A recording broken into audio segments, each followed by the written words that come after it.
አሁን በውስጥ የደረሰኝን መረጃ ፈጣሪ አምላክ ሁሉንም እውነት ያድርገው። የእውነት የአብርሽ ታላቅ እህት የሆንሽው ቡዜ ባለሽበት ፈጣሪ አምላክ ጤናሽን ይስጥሽ።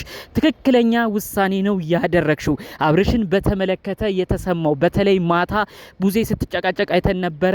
መጨረሻ ላይ እንግዲህ የተለያዩ ሰዎችንም ይዛ ሄዳ እዛ ላይ አብርሽ ከዛ ቤት እንዲወጣ አድርገዋለች። በመቀጠልም ጸበል እንዲጠመቅ እንዳደረገችው ዝርዝር መረጃዎቹ ደርሶኛል። ታዲያ ወደ መንፈሳዊ ቦታም ሲያመራ የተናገረው ቃል ደግሞ እጅግ አስደንጋጭ ነው። ለካ አብርሽ ወዶ አይደለም እንደዛ ፍዝዝ ድንግዝ ብሎ መጫወቻ ሆኖ የነበረው። የእውነት አሁን የምነግራችሁ እጅግ ተስፋ የሚሰጥ መረጃ ነው። የዛሬን መረጃዬን ላይክ አድርጋችሁ ጀምሩ። የሰውን ደስታ ማየት የምትፈልጉ የአብርሽ መገፋት ያናደዳችሁ፣ ዛሬ ግን ተስፋ ሰጪ በሆነ መረጃ ስለመጣው ቪዲዮ ላይክ ያስፈልገዋል። ብዙ ሰውም ጋር እንዲደርስ ባካችሁ ይሄንን አድርጋችሁ ተባበሩኝ። ቀጥታም ይዤ ወደ መጣሁት ዝርዝር መረጃዎቼ ነው እማመራው። እንግዲህ በሰሞኑ ሁኔታ አብርሽ ፍዝዝ በማለቱ ብዙዎቻችን ደንግጠናል። ብዙዎቻችን ሀሳብ አስተያየት እየሰጠን እንገኛለን። በተለይ ቤተሰቦቹ ለምን ጣልቃ አይገቡም እያላችሁ ብዙዎች ኮመንት ስታደርጉ አይቼ ነበረ። ቤተሰብ ጉዳዩ ላይ ለምን አይገባም? አብርሽ ለምን ወገን ዘመድ እንደሌለው ሰው መጫወቻ ይሆናል? በማለት ብዙዎቻችሁ የኔነት ተሰምቷችሁ ኮመንት አድርጋችኋል። ያንን አስመልክቶ ጋሽዬ አባቱ ቡታጅራ ናቸው። ያው ከአዲስ አበባ ተራርቀው ነው የሚኖሩት። ነገር ግን ባሉበት ቦታም እንቅልፍ አጥተው በልጃቸው ጉዳይ ተጨንቀው የተለያዩ መልእክት ሲያስተላልፉ ነበር። ከዛ ሆነው ልጅ አብርሽ ሰው እንደሌለው መጫወቻ ያደረጉት እያሉ በጣም በሁኔታው ተናደው መልእክት እንዳስተላለፉ ያው በተለያዩ ቦታ ሰምተን ነበረ። በሌላ በኩል ታዲያ በቅርብ ያለችው የአብርሽ ታላቅ የሆነችው ቡዜ ለያዩ ትልልቅ ውሳኔዎች እንዲወሰን ያደረገችው እንግዲህ ቡዜ ምንድን ያለችው ምንድነው ወንድሜ ሰው እንደሌለው መጫወቻ የሚሆነው ብላ ትናንት በቪዲዮ እንደተመለከታችሁት እሱን ምንቅር አድርጋ ከዛ ቤት ለማውጣት ሞክራ ነበረ። እነሩታ እምቢ ያሏት ነበር ቪዲዮ ላይ ያየነው። ከዛ በኋላ ግን የተከሰተው ነገር እጅግ የሚያስደስት ነው። ቡዜ በመናደድ በሁኔታው ከዳኔ ጋር ተመካክረው እንግዲህ አብርሽ እዚህ ቤት ታግቷል፣ ሰው ያለ ፍቃዱ ነው እየተጨቆነ የሚገኘው ብለው የተለያዩ ሰዎች ይዘው ሄደው በተለይ የህግ አዋቂ ሰዎችን ይዘው ሄደው አብርሽ ከዛ ቤት እንዲወጣ ተደርጓል። በመቀጠልም ጠዋት አካባቢ ላይ ወደ መንፈሳዊ ቦታም እንደወሰዱት ነው መረጃውን እየሰማው የሚገኘው። ጸበል ቦታም ወስደውታል ማለት ነው።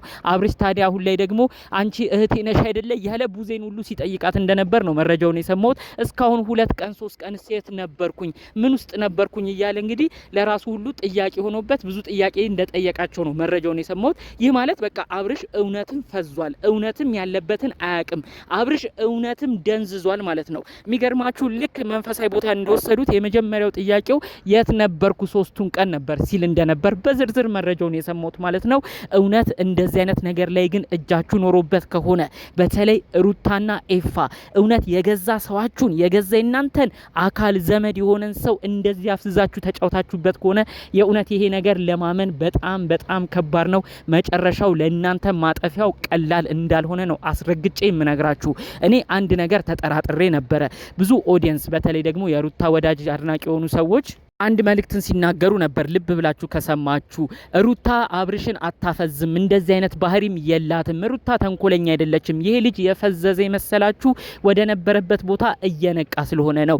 እጁ ላይ ያለው ሰዓት ሄርሜላ ያደረገችለት ሰዓት ከወለቀ በኋላ ነው እንደተመለከታችሁት አብርሽ ወደ ቀልቡ እየተመለሰ የመጣው በማለት ነው እንግዲህ የሩታ ወዳጅ አድናቂዎች ሲናገሩ የነበረው። ይህንንም አስመልክቶ እኔ እንደው ግራ በገባው መልኩ ነው እንግዲህ እውነትን በቃ ሩታ አፍዝዛው አይደለም፣ ይሄ ልጅ ምንድነው ሄርሜላ ከዚህ በፊት የሆነ ነገር ጋበታለች የተባለው ነገር እሱ ሲቀር ነው አብርሽ አሁን ላይ እንደዚህ ወደ በፊቱ ወደ ሩታ የተመለሰው እያለን ለኛም ጥያቄ ሆኖ ነበር። ነገር ግን አሁን ግን በደረሰኝ መረጃ እነ ሩታና እነ ይፋማ የሆነ ነገር ሳያረጉበት ይሄ ልጅ እንዲህ አይሆንም። ጭራሽ አሁን መንፈሳዊ ቦታ ሲወስዱት ጠዋቱ ነው የተናገረው 3ቱን ቀን ግን የት ነበርኩ እያለ ጭራሽ እነ ሩታ ቤት ያደረበትንም ቀን ሁሉ እረስቶ ነው ብዙ ጥያቄ ሲጠይቅ ነበር ብለው በዝርዝር የነገሩኝ። ከዛ ባለፈ መልኩ አብርሽን እንዳፈዘዙትማ በዚህ ታውቃለህ ብለው ደግሞ አንድ ነገርን ነግረውኛል። ከ3 ቀናት በፊት በተለቀቀው ቪዲዮ ልብ ብላችሁ ካያችሁ ሄርሜላ በደናዋ ሆና ሳትወድቅ በፊት ሳትታመም በፊት አንድ ጥያቄ አብርሽን ጠይቀው ነበረ። ሩታ ማለት እኮ ያንተን የራቁት ፎቶ ይዣለው የራቁት ቪዲዮ ይዣለው ብላ ብዙ ስታሰቃይህ ነበር፣ ይሄንን ረስተህ ነው ወይ ወደ ሩታ የምትመለሰው ብላ አብርሽን ጠይቀው ነበር። ታዲያ አብርሽ የመለሰው መልስ የምታስታውሱ ከሆነ ሩታ እንዲያደርጋለች እንደኔ ላይ ሩታ እኔ ላይ እንደዚህ አይነት ነገር ፈጽማለች እንዲያለ ነው እንግዲህ ሲጠይቅ የተመለከት ነው። ይሄንን ደግሞ በጤናው ቢሆን እንደዚህ አይጠይቅም። ምክንያቱም ሩታ እንደዚህ እንደበደለችው ብዙዎቻችን እናስታውሳለን፣ ብዙዎቻችን እናውቃለን። ከወራቶች በፊት በራሱ ቻናል ላይ ራሱ አብርሽ ነበር ይሄን ጉዳይ ሲናገር የነበረው። እንዴት የልጅሽን አባት እንዴት የራስሽን ሰው ራቁት ፎቶና ቪዲዮ ይዣለሁኝ የማይገባ ነገር አድርጊያለሁ እያልሽ እንዴት ትናገሪያለሽ እያለ አብርሽ ራሱ በሁኔታው በሰሞኑ ተናዶ የዛ ሰሞን ላይ ቪዲዮ ሲሰራ ነበር። አሁን ላይ ግን አብርሽ እሱን ሁሉ ረስቶ ሩታ እንደዚህ አድርጋኛለች እንዴ ኧረ እኔ እንደዚህ ያደረገችኝ አይመስልም እያለ ነው። ጭራሽ ለሩታ ተከራካሪ ለሩታ ጠበቃ ሆኖ ሩታ ምንም እንዳልበደለችው ሲናገር የነበረው። ስለዚህ አብርሽ በጤናው ቢሆን ኖሮ ራሱ ባንደበቱ ከ2 ወራት በፊት የተናገረውን ክዶ ሁሉን ነገር ረስቶ ሩታ እንዲህ ያላደረገችኝም የራቁት ፎቶና ቪዲዮም አልያዘችብኝም ብሎም እንደዚህ አይናገርም ነበር። በአጠቃላዩ አብርሽ ስለፈዘዘ ነው እንደዚህ ሆኖ። ስለዚህ ይህንን ነው በውስጥ አንዲት እህቴ ዝርዝር አድርጋ አብርሽ በጤናው ቢሆን እነዚህ ነገሮች ሁሉ ያስታውስ ነበር እያለች ስትናገር የነበረው። እና ቡዜ እንግዲህ ምንድነው አሁን ላይ አብርሽን አልሰጥም እያለች ነው የምትገኘው። ቤቱም አይሄድም፣ ወደ ቤቱም ሆኖ ብቻውን ማንም እያገኘው ድጋሚ መጫወቻ አይሆንም፣ ከኔ ጋር ሆኖ ነው የተለያዩ ጊዜዎችን የሚያሳልፈው፣ ዘመድ ወገን እንደሌለው ማንም መጫወቻ እንዲሆን አንፈልግም ስትል ነው እንግዲህ ከባድ መልእክት ያስተላለፈችው። አያይዛም ቡዜ ምንድነው ያለችው? የምወደው የአባቴ የጋሽዬ አደራም አለብኝ። አባቴ ጋሽዬ እኮ ብዙ ነገር እኔን እንደ ታላቅ እህት ይመክረኛል፣ እንደ ታላቅ የሁሉም ታላቅ ልጅም በመሆኔ ምክንያት አንቺ እንደ እናት ማለት ነሽ፣ አጠገባቸው ዙሪያቸው እስካለሽ ድረስ አንቺ ተቆጪ፣ አንቺ ምከሪ፣ አንቺ ጠብቂ እያለ አባቴ ጋሽዬ ብዙ ማስጠንቀቂያ ብዙ መልእክቶችን ይሰጠኛል። ስለዚህ አብርሽ ማለት አደራ ልጄ እንደማለት ነው። በአጠገባችን እናት አባቶቻችን ባይኖሩ እናት አባቶቻችን እዛ ቡታጅራ ቢኖሩም እዚሁ አዲስ አበባ ግን ቅርብ የምንገኘው እኔ ታናናሾችን እንድጠብቅ ለነሱ አለሁላችሁ እንድል አባቴ ጋሽዬ ራሱ አደራ ቃሉን ስለሰጠኝ ይህንን አደራ ቃል መጠበቅ አለብኝ ብላ ነው እንግዲህ ዝርዝር ጉዳዮችን ቡዜ እያስረዳች አሁን አብርሽ ላይ እኔ ነኝ ጠበቃ ከእንግዲህ ማንም አያገኘውም በእኔ ስር ነው እያለች መልእክት ስታስተላልፍ የነበረው ማለት ነው። አንድ እውነት ማወቅ አለብን። ቡዜ ምንም አይነት አመለካከት ቢኖራት ወንድሟን መታደጓ ግን የሚያስደንቃት ነው። ብዙዎች ራሱ ትናንትና በተለቀቀው ቪዲዮ ቡዜ ወይ የህግ ሰው ወስደሽ ወንድምሽን ከዛ ቤት አውጪ እያላችሁ ስትናገሩ ነበር። አንዳንዶች ደግሞ በማይገባ መልኩ እነዚህ ሰዎች ተለያይተው እንደማይለያዩ እያወቃችሁ በእህትና ወንድም መሀል እየገባችሁ ቡዜ አይመለከትሽም አብርሽና ሩታን እንደፈለጉ አድርገሽ እንዲሆኑ ታያቸው እነሱ ጋር አትግቢ ያላችሁ የማይገባ ነገር የተናገራችኋላችሁ። እኔ ግን ስለ ሁሉም አንድ መልእክትን ነው መናገር የምፈልገው። ይሄው ምንድነው አብርሽ እቃ አይደለም፣ አብርሽ ትንሽ ልጅ አይደለም። አብርሽ ወዶ ፈቅዶ ያገባ ከዛም የልጅ አባት የሆነ ግለሰብ ነው። ከዛ የነበረበት ህይወት አልተመቸኝም ብሎም ወደ ሌላ ሄደ ነው። ለምንድነው አብርሽ ሊኖር የሚፈልገውን ህይወት እኛ እንምረጥልህ የምንለው? አንዳንድ ኦዲየንሶች አረ ከሷ ጋር ብቻ ኑር ብላችሁ ሌላኛዋን እየወቀሳችሁ ቪዲዮ ያለሁኝ።